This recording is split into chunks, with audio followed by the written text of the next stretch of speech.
Bueno, el tema que me tocó hoy son las distrofias musculares en la anestesia. Y después hay otro tema, pero vamos a arrancar con este.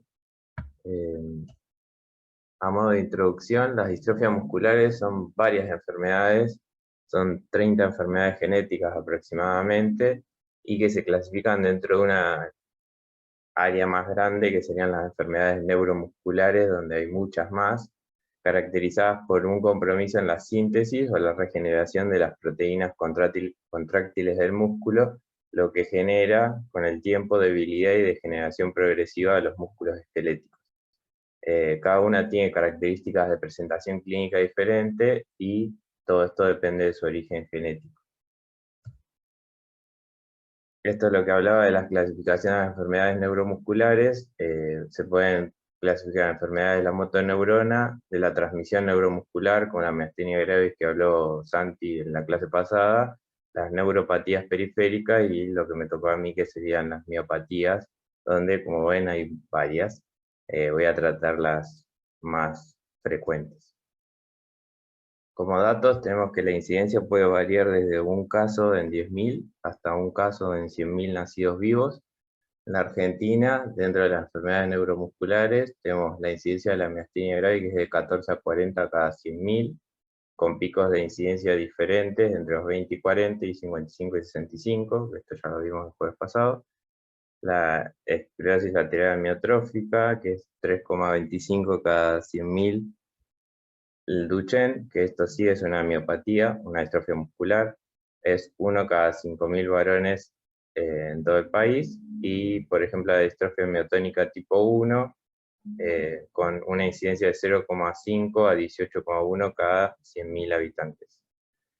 Son enfermedades raras, pero a veces presentan un reto anestésico, sobre todo cuando estamos hablando de pediatría. Como fisiopatología, lo que decía al principio, son causadas por una ausencia o reducción o disfunción de las proteínas esenciales para la estabilidad estructural y funcional de las fibras musculares, lo que va a generar destrucción y debilidad muscular en forma progresiva.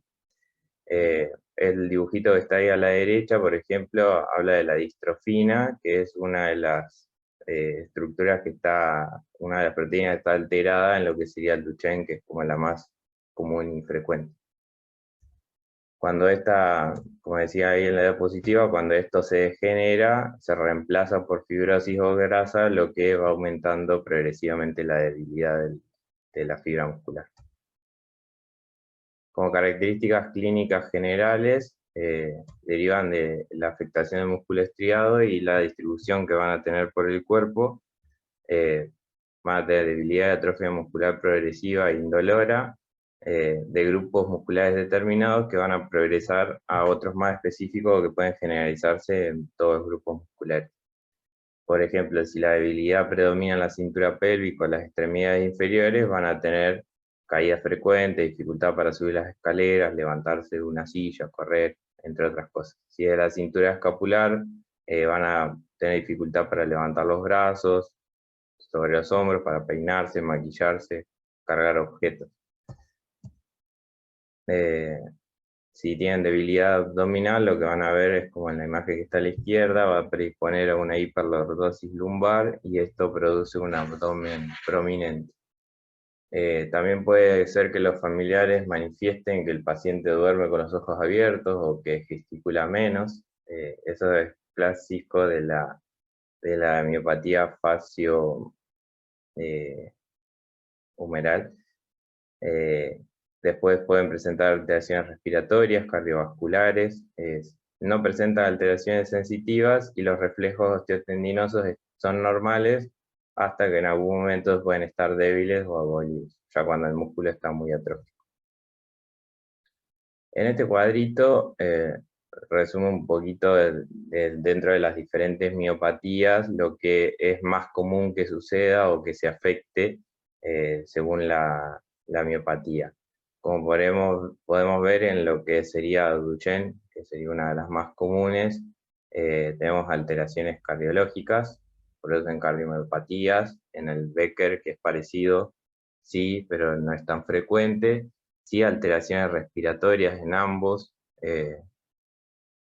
La causa, por ejemplo, de Becker, que ahora después más adelante lo digo, es de muerte, la más frecuente es por neumonía, y van a presentar sobre todo cansancio e intolerancia al ejercicio muscular, porque bueno, es lo que causa debilidad, ¿no?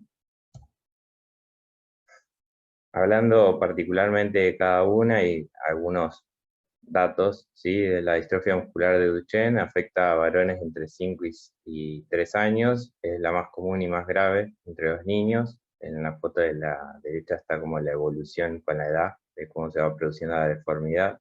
Es una mutación ligada al X, y que afecta la codificación de la distrofina, o sea, la vuelve no útil, y eso va a generar todo el desgaste y la debilidad progresiva, eh, tanto en los muslos como en la pelvis, y después se propaga a los brazos. Van a tener síntomas como pérdida de algunos reflejos, marcha de pato, que era lo que veíamos en el video anterior, caídas frecuentes, torpeza, dificultad al levantarse de una posición sentada o acostarse y subir escaleras. Se suelen encontrar en tratamiento con corticoides y esta enfermedad no tiene cura. Lo que se hace es tratar los síntomas para dar una mejor calidad de vida. La distrofia muscular de Becker también es ligada al X, es muy parecida, también con el gen de la distrofina, pero lo que hace esta alteración es cambiar el peso molecular de la distrofina, o sea, está presente, pero tiene un peso diferente. Y eso es lo que genera que tampoco sea útil, y se produzca la debilidad. Eh, Tienen pérdida la deambulación luego de los 16 años y la edad de presentación puede ser de los 7 a los 30. Obviamente la pérdida de la deambulación sí es con una presentación a edad menor, ¿sí? La debilidad tipo 1 que tienen es afectación de la cintura pélvica y en cuádriceps y isquiotibiales con pseudohipertrofia de las pantorrillas y acortamiento del tendón de Aquiles, como se ve ahí en la imagen de la derecha. La mayoría se complican con una cardiomiopatía y defectos de la conducción, lo que puede ser la única manifestación de la enfermedad, y muchos pacientes van a desarrollar insuficiencia respiratoria. Se pueden encontrar el tratamiento con beta bloqueantes, con IECA y corticoides.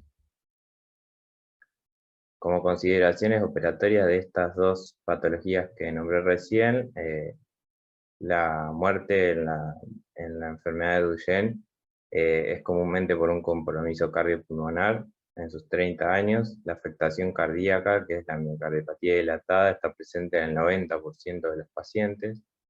Lo primero que se compromete son los músculos respiratorios con una capacidad vital, una capacidad pulmonar total que aumenta en la primera década y después se va a estabilizar y va a disminuir.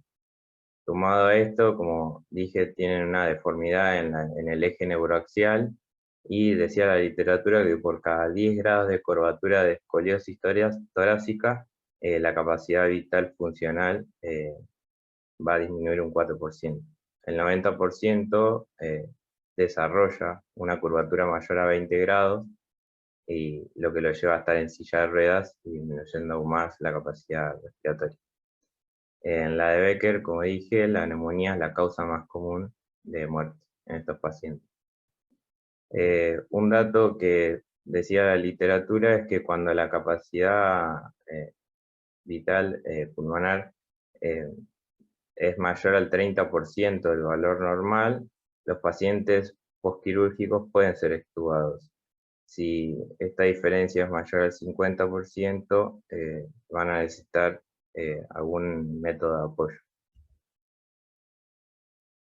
Puede presentarse hiperpotasemia y paro cardíaco inducido por la succinilcolina, por lo que no recomiendan su uso. Son más sensibles a los bloqueantes neuromusculares no despolarizantes, por lo que siempre hay que titular la dosis. Otra asociación que presentaban estas patologías y el gran miedo cuando se realiza la anestesia es los episodios de hipertermia maligna, aunque según la literatura son poco frecuentes, con una incidencia, como ven ahí, del 0,02% para Duchenne y de 0,0036 para el Becker.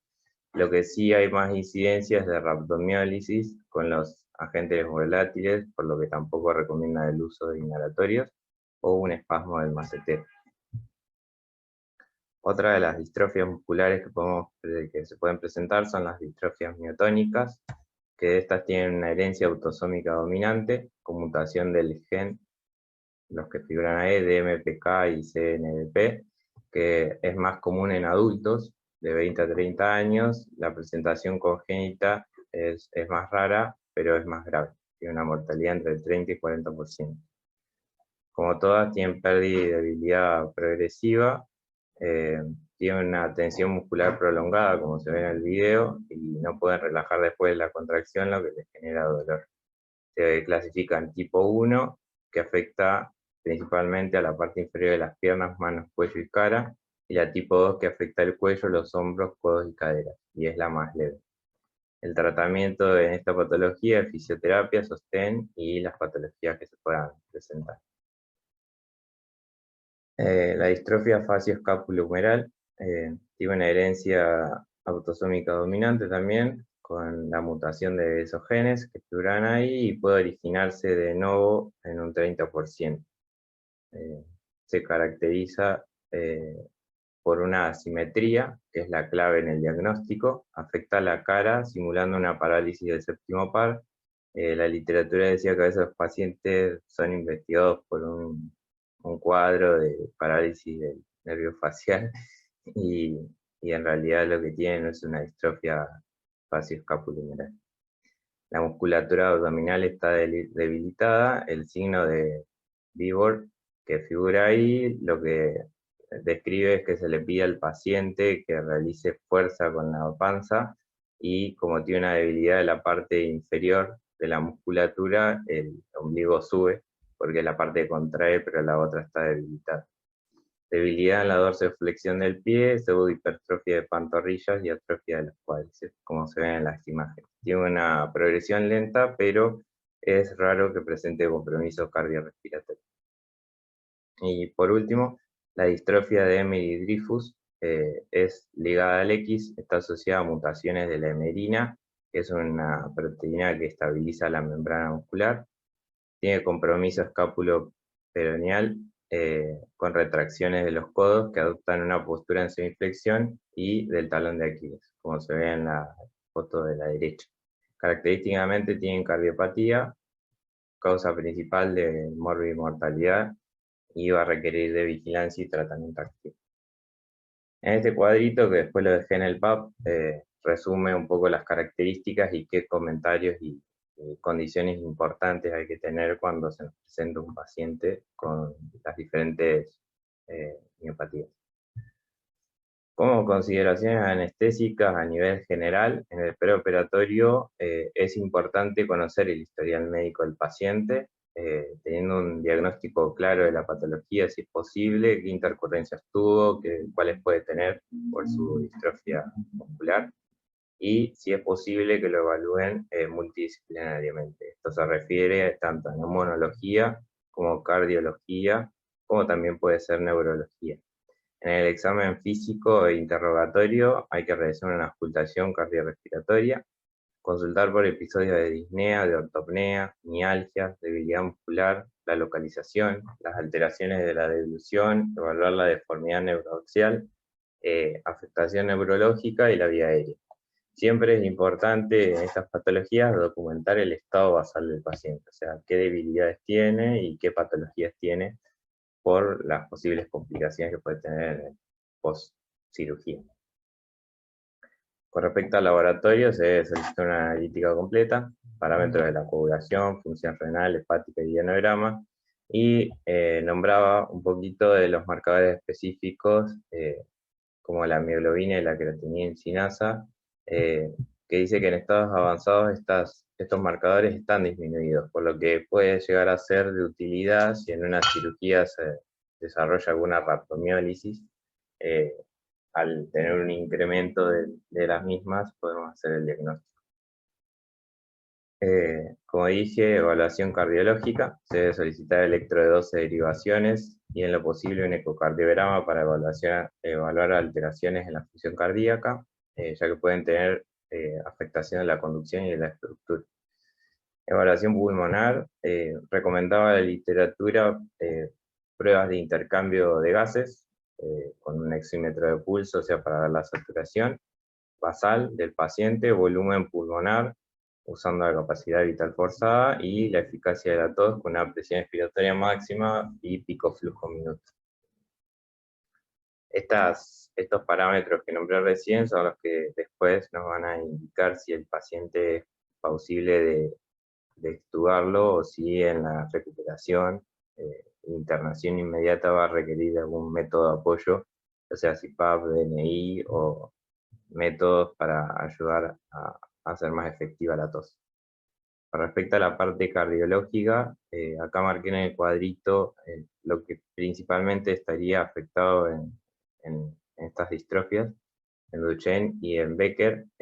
Importante el ecocardio, porque va a tener alteración estructural, y en lo que son las Emery-Dreifuss y miotónica tipo 1, que son las más arritmogénicas. Por eso hay que tener especial cuidado con estas patologías. La medicación de base habitualmente van a tener corticoides, que es como el tratamiento más frecuente. Decir que no es necesario la suspensión, sí evaluar una sustitución en el perioperatorio. Ya yendo al intraoperatorio, como premedicación, hablaba de tener precaución en el uso de ansiolíticos, debido a que estos pacientes, ya por la debilidad que tienen, que pueden tener debilidad en los músculos de faringe y demás, se puede producir apneas, más depresión respiratoria. Y con respecto a lo que sería, hablando de todo lo que abarca la premedicación, que sería ansiólisis, antibiótico y analgesia, con respecto a los otros dos pilares de antibiótico y analgesia, no marcaba ninguna restricción en su uso. Sí recomendaba el uso de profilaxis por el riesgo aumentado que tiene de aspiración por la debilidad generalizada. Con respecto al monitoreo, se debe monitorizar desde el ingreso del paciente con oximetría de pulso, colocar un monitoreo de electro de 5 derivaciones, control de la TA con manguito o presión invasiva según la cirugía, control de la relajación muscular cuantitativa en lo posible, control de diuresis ante cirugías prolongadas, y algo que recalcaba muy importante, el control de la temperatura, ya que el descenso de la temperatura y las contracciones musculares pueden desencadenar una rhabdomiólisis en estos pacientes. Con respecto a la inducción, se debe evaluar según el riesgo aumentado de aspiración. Siempre es importante preoxigenar a los pacientes. Evaluar una secuencia de intubación rápida, que, como dije, no se recomienda el uso de succinilcolina. Sí habla, como dice el apartado siguiente, de los relajantes musculares, que se dio bastante beneficio en la utilización del binomio Rocuronius-Sugammadex. Hay varios estudios, todos decían que con una dosis de 0,6 miligramos kilo y luego con una reversión de 2 miligramos kilo, a los 15 minutos de aplicada tenían una recuperación. Si bien por los tiempos de reversión esperados del Sugammadex era un poco más lenta, pero sí había beneficios ante el uso de este binomio, de tener un relajante y su reversor. Siempre titular la dosis de los relajantes, si no vamos a usar rocuronio, hacer un 10% de la dosis ED95, y el riesgo de lo que decía, riesgo de hipertermia maligna versus apriomiolysis, en el cuadrito de la derecha ahí se ve que es común que suceda, y como ven, en lo que serían las miopatías, que es lo que trata esta clase, no hay reportes de hipertermia maligna en estas enfermedades, sí en otras como miopatías congénitas. Perdón, más raras. Sí. Disculpa, ahí dijiste reducir la dosis en un 10% o usar el 10%. Un 10% de la dosis de 95. Bien. Perdón si no se entendió. Sí, un 10 a un 20% de la dosis. Comenzar con eso, y siempre es importante el monitoreo de la relajación. Había en algunos reportes de casos que ni siquiera utilizaban relajación. O sea que con el mantenimiento de la anestesia y la inducción ya alcanzado. Con respecto a los anestésicos inhalatorios, decía que se recomienda evitar el uso. Se puede usar, por ejemplo, en pediatría para la inducción, pero no usarlos en el mantenimiento. Con respecto a la analgesia, es seguro el uso de opioides. Puede haber un aumento de la sensibilidad por esto de que la fibra muscular esté en regeneración, se pueden producir mayores receptores, entonces puede haber un aumento a la sensibilidad de opioides. Con respecto a los AINES, no hay restricciones aparentes y el paracetamol, evaluar la función hepática del paciente. Con respecto a la anestesia neuroaxial, se toma tanto como la anestesia neuroaxial como la activa sería como lo de elección, y si se puede utilizar anestesia neuroaxial solamente, mejor, por todo lo que implica la anestesia general en estos pacientes, y siempre, como dije al principio, documentar la situación neuromuscular al inicio, ante posibles alteraciones que haya en el postoperatorio del paciente. Y la Y las reversión, regionales. sí, Anestesia neuroaxial regional. y regional, sí, Bien. exactamente. Bien. Y reversión del bloqueo neuromuscular, no usar inhibidores de acetilcolinesterasa. En el postoperatorio, recomienda siempre que el paciente vaya al control de la URPA con oxímetro de pulso, electro, presión arterial y temperatura, tanto la oximetría por el riesgo de presión respiratoria como el electro por el incremento que tienen algunas miopatías en generar arritmias que se pueden presentar aún en el postoperatorio. Y que esto se mantenga como mínimo 24 horas. Por ende, si tenemos un paciente con alguna miopatía, lo ideal sería que vaya a UTI o UTIM, donde pueda haber control. En nuestro hospital sería mejor UTI, por la falta de monitoreos. Lo que decía del BNI y que continúe intubado el paciente va a depender de las condiciones basales del paciente. Si la capacidad vital forzada es menor al 50% de lo esperado, es posible que a la salida de la cirugía requiera un uso de apoyo de BNI o continuar con respiración mecánica hasta el test progresivo en la terapia. Siempre es importante en estos pacientes realizar una profilaxis de náuseas y vómitos postoperatorio, más allá de si tiene o no tiene predictores en la escala de Eiffel, y al menos con 2 drogas recomendadas. Podemos usar dexametasona y ondansetron. El control del dolor, como dije, no hay restricciones con el uso de analgésicos, sí se gastaba lo que decía Marce de la anestesia regional. Se recomienda la combinación con anestesia regional para menor uso de opioides y demás. Como conclusión, resumiendo un poco la clase, historia clínica y examen físico son muy importantes para conocer la situación basal del paciente. Todos tienen una reserva respiratoria limitada, por lo que pueden requerir BNI o RM en el postoperatorio. Hablaba de que es importante educar al paciente si va a requerir BNI en su utilización, porque es un método de apoyo que requiere que el paciente conozca cómo funciona y demás, y que puede en el postoperatorio requerirlo. Se recomienda la monitorización, como dije, 24 horas postoperatorio como mínimo. Los métodos anestésicos van a depender de la cirugía y de la gravedad de la enfermedad. Se prefiere la anestesia neuroaxial y regional por sobre la anestesia general, donde en la anestesia general se va a preferir el uso de TIVA. El uso de anestésicos inhalatorios está contraindicado, se puede utilizar solo para la inducción, como por ejemplo en los pediátricos. La hipertermia maligna es menos frecuente que la rhabdomiólisis y se debe tomar las precauciones necesarias. La succinilcolina se debe evitar por el riesgo de hipertermia maligna, hiperpotasemia, rhabdomiólisis y paro cardíaco. Reducir la dosis de los relajantes neuromusculares al 10 al 20% y titular. Monitorizar siempre la relajación neuromuscular y si es cuantitativamente mejor. El Sudamadex es un reversor seguro evitar el uso de inhibidores de la acetilcolinesterasa, y es preferible la exploración rápida en el postoperatorio, pero siempre en condiciones de seguridad, dependiendo del estado basal del paciente y cómo se desarrolló la cirugía. Esta es la bibliografía que utilicé, y nada más. Muchas gracias. Muy buena la Qué clase, linda, Emma. Emma. Muy linda, Bueno, muy gracias. completa y datos importantes. Te quiero aclarar una cosita. Ojo con el Sí, estrabismo. El estrabismo a veces van a estar en pediatría y meten mucho los estrabismos quirúrgicos.